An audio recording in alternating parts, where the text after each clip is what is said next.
एक और राहुल गांधी देश में नफरत का माहौल खत्म करने के लिए भारत जोड़ो यात्रा निकाल रहे हैं, तो दूसरी तमाम पार्टियों के नेताओं के बयान इस माहौल को बनाए रखना चाहते हैं। नफरत के बीच वोटों की फसल पैदा करने की कोशिश हो रही है। सिनेमा हो या धार्मिक ग्रंथ, हर मुद्दे को विवाद में घसीटा जा रहा है। और अब यूपी के सीएम योगी आदित्यनाथ का एक बयान विवादों में फंस गया है। तो क्या कहा सीएम योगी ने, देखते हैं इस रिपोर्ट में। विपक्षी दल बीजेपी पर धार्मिक ध्रुवीकरण को बढ़ावा देने का आरोप लगाते रहे हैं।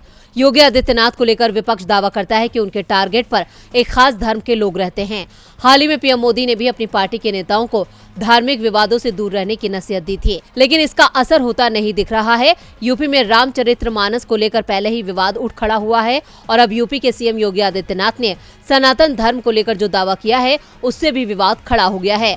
योगी आदित्यनाथ ने कहा कि सनातन धर्म भारत का राष्ट्रीय धर्म है। जब हम स्वार्थ से ऊपर उठते हैं तो हम राष्ट्रीय धर्म से जुड़ते हैं। जब हम राष्ट्रीय धर्म से जुड़ते हैं तो हमारा देश सुरक्षित होता है। योगी ने कहा कि सनातन धर्म का सम्मान हर नागरिक को करना चाहिए। अगर पूर्व में धार्मिक स्थलों को नष्ट या अपवित्र किया गया था तो अयोध्या में राम मंदिर की तर्ज पर उन्हें बहाल करने का अभियान चलाया जाना चाहिए।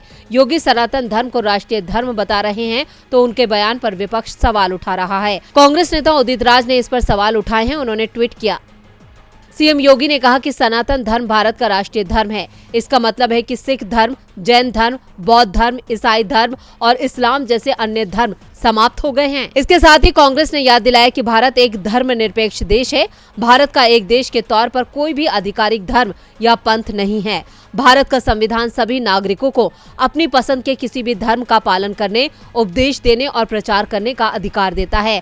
ऐसे में सनातन धर्म भारत का राष्ट्रीय धर्म कैसे हो सकता है? डीबी लाइव की रिपोर्ट।